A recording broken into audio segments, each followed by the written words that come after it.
Good evening, and welcome to the Crypto Overnighter. I'm Nicodemus, and I will be your host as we take a look at the latest cryptocurrency news and analysis. So sit back, relax, and let's get started. And remember, none of this is financial advice. And it's 10 p.m. Pacific on Monday, October 9th, 2023. Welcome back to the Crypto Overnighter, where we have no sponsors, no hidden agendas, and no BS. But we do have the news, so let's talk about that. Tonight we're diving into the tumultuous sea of crypto regulations, resilience, and risk. The UK's FCA is cracking down on crypto firms, but halfway across the world, cryptocurrencies are showing resilience amid geopolitical chaos. Meanwhile, in the Republic of Korea, Upbit faces relentless hacking attempts, and HTX makes a bold move to recover stolen funds. In the regulatory corner, the CFPB eyes crypto under the lens of the Electronic Fund Transfer Act, and tech bigwig Sam Altman has some strong words about central bank digital currencies. Get ready for an episode that explores the extremes of what makes crypto both a volatile and resilient market.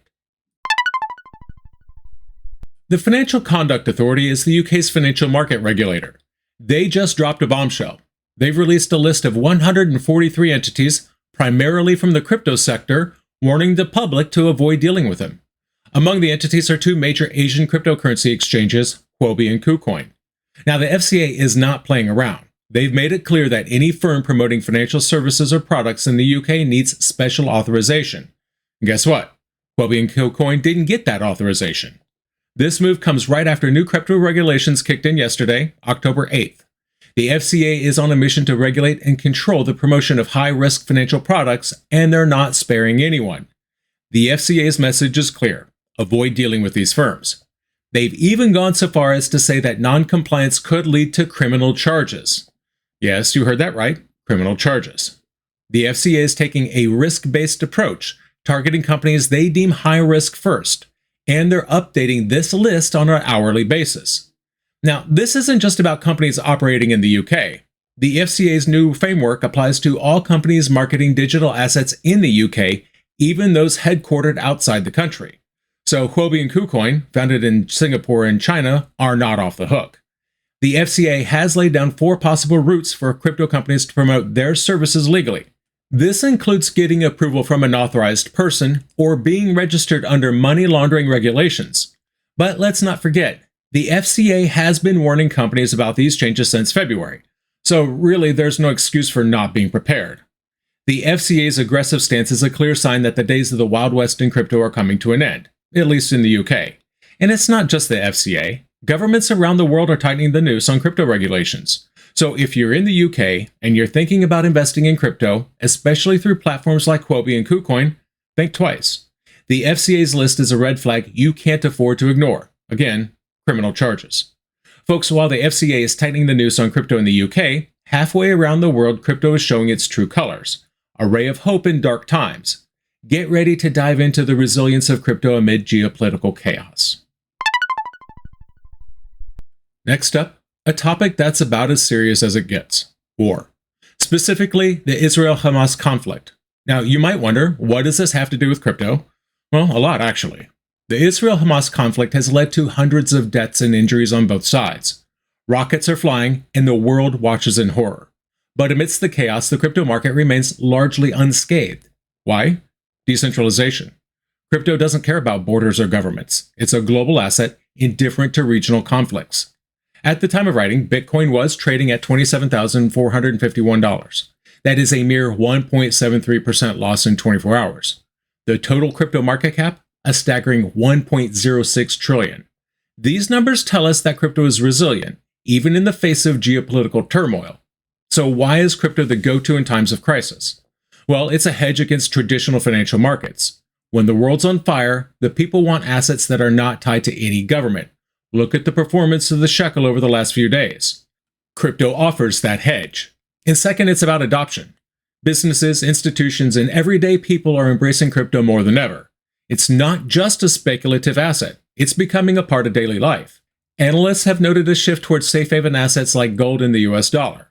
That said, crypto is emerging as a compelling alternative. Why? Well, it offers financial freedom. In a world rife with instability, crypto stands as a beacon of hope. It's borderless, censorship resistant, and offers financial inclusion like no other. The resilience of cryptocurrencies amid geopolitical tensions like the Israel-Hamas conflict isn't just a fluke. It's a testament to the power of decentralization. While governments and central banks can manipulate fiat currencies, cryptocurrencies remain untouchable in their decentralized fortresses. Moreover, the conflict has highlighted the role of cryptocurrencies as a safe haven. Traditional safe haven assets like gold and the US dollar are losing their luster. Cryptocurrencies, often dubbed digital gold, are stepping up as the new sanctuaries for investors. They offer a borderless and efficient means of conducting transactions, which is particularly useful in regions with strict capital controls or unstable financial systems. The Israel-Hamas conflict serves as a real-world stress test for cryptocurrencies, and they've passed with flying colors. It's another notch in the belt for crypto's credibility as a stable and reliable asset, especially in times of crisis.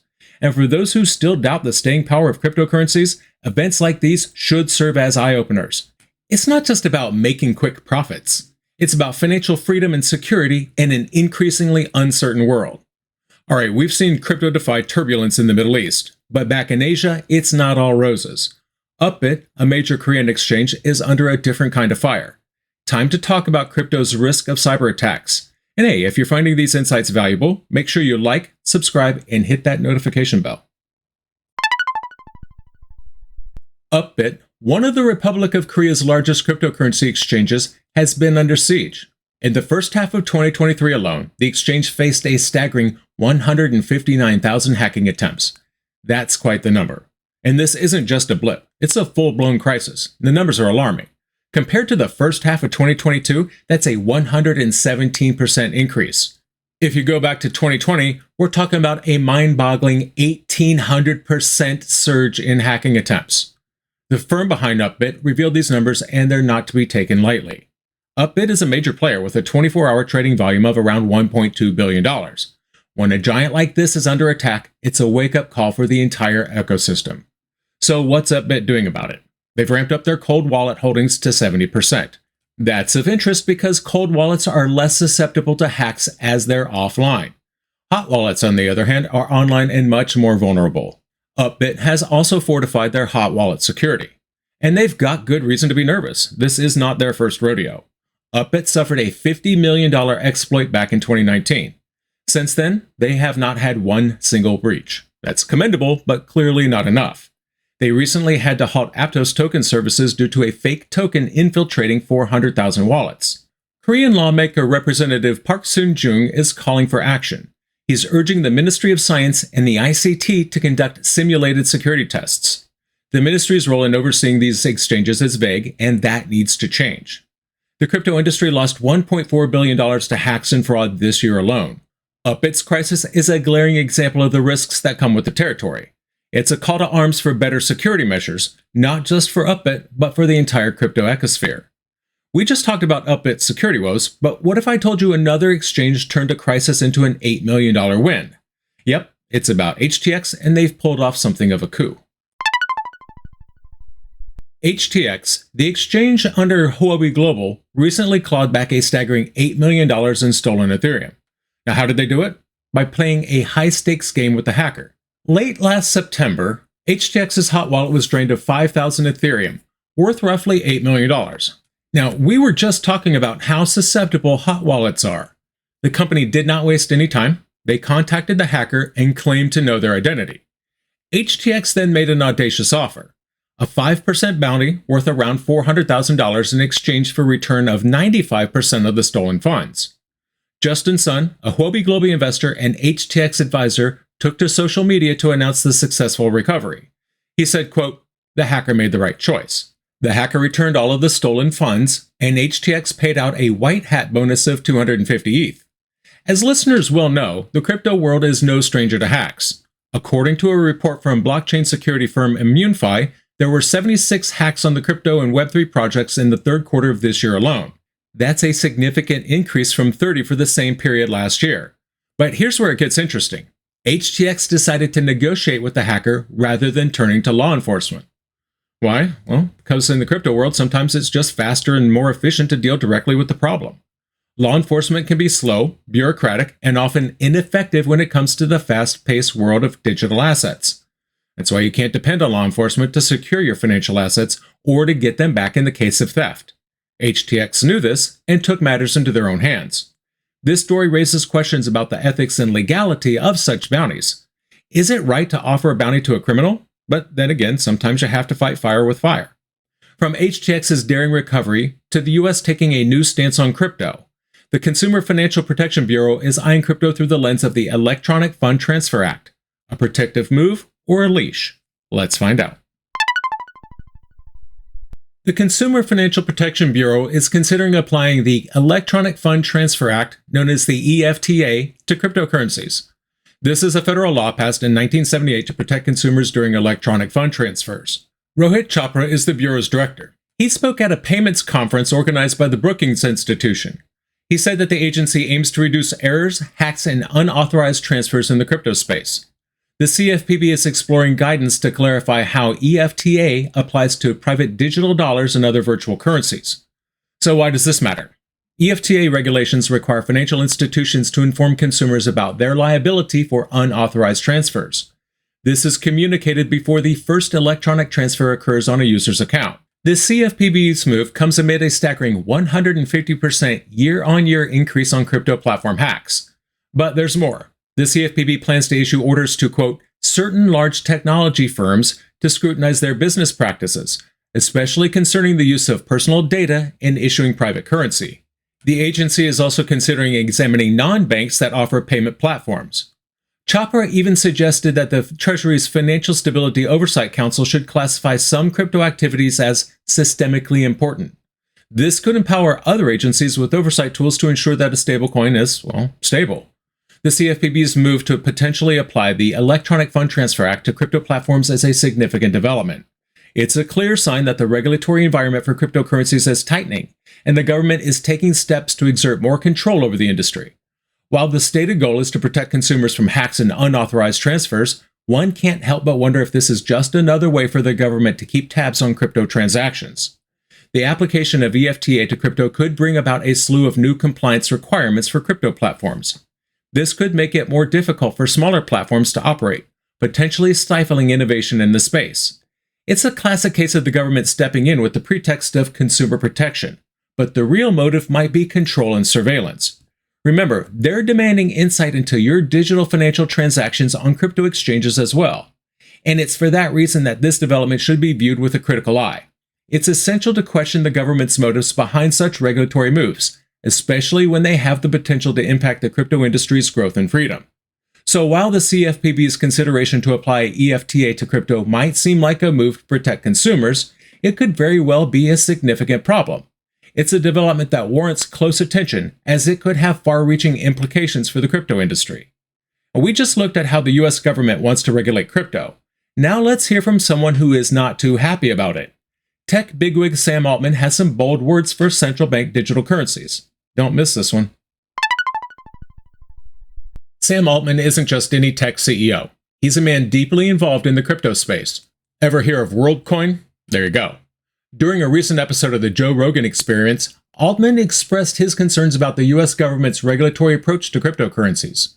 He criticized the government's attempts to control the crypto industry, particularly its impact on major assets like Bitcoin. Altman emphasized that the crypto community needs to remain committed to defending its interests against government control. Now, you might be thinking, well, that's just another tech CEO talking crypto. Now, hold on. Altman maintains a positive outlook on Bitcoin, describing it as a logical and vital global cryptocurrency operating outside any government's control. Kind of how we were talking about in the relation to the Israel-Hamas conflict. He sees Bitcoin as a, quote, super logical step on the tech tree, free from government control and a tool to fight corruption. Rogan echoed Altman's sentiments, suggesting that Bitcoin could evolve into a universally accepted currency. Rogan is optimistic about Bitcoin, despite his skepticism of the wider cryptocurrency industry. He believes Bitcoin is the most likely possibility of becoming a universal viable currency. Now, here's my favorite part. It was when Altman expressed reservations about central bank digital currencies, highlighting their potential for enabling state surveillance.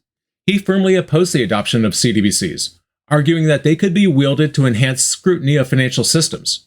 Rogan shared this concern, stating that CBDCs could give governments even more control over how people spend their money. Both Altman and Rogan are, quote, super against CBDCs. They expressed concern about the United States becoming a surveillance state. Altman's concerns are not unfounded. The US government has recently intensified its scrutiny of the crypto industry. Regulators like the SEC and the CFTC have filed lawsuits against top crypto firms like Binance and Coinbase. Altman says that these actions actually pose dangers for the industry. So what's the takeaway?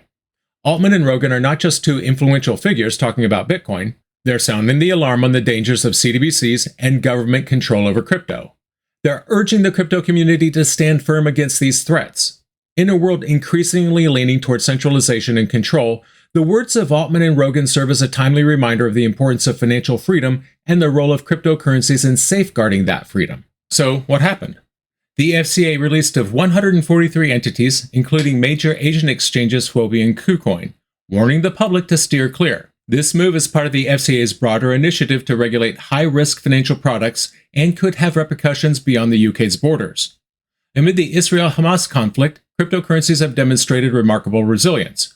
Despite the turmoil, market values have remained relatively stable, highlighting crypto's role as a safe haven in uncertain times.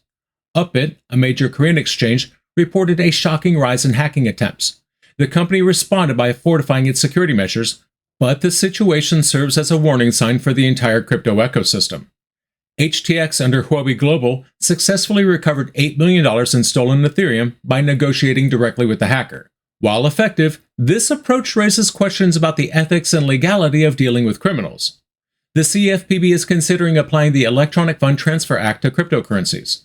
Though framed as consumer protection, it raises questions about potential government control and surveillance. Sam Altman and Joe Rogan spoke candidly about the risks of central bank digital currencies and government interference in crypto. Their discussion emphasizes the need for the crypto community to defend its interests against increasing regulatory scrutiny.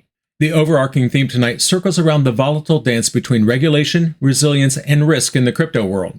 From the FCA's crackdown in the UK to the resilience of crypto in the face of geopolitical tensions, we're seeing a complex interplay of forces shaping the industry. On the security front, Upbit's struggle and HTX's audacious recovery mission underscore the increasing risks and the lengths to which companies will go to protect their assets. Regulatory moves like the CFPB's consideration to apply EFTA to cryptocurrencies could be double-edged swords, potentially aiming at control rather than consumer protection. Meanwhile, voices like Sam Altman serve as a critical counterpoint, warning against the slippery slope of government control via central bank digital currencies. As we conclude tonight, it's evident that the crypto landscape is undergoing rapid changes. It's a battleground where resilience, risk, and regulation collide, and the outcomes will set the course for the industry's future. Whether these changes will liberate or limit us is a question that remains unanswered, but one thing is certain, the stakes have never been higher. And that's going to do it for us tonight. I want to thank you, my listeners, because when you stop listening, I will stop talking. If you enjoyed tonight's show, then please like, follow, subscribe, leave a rating, or maybe a review. And in the meantime, we'll see you tomorrow night.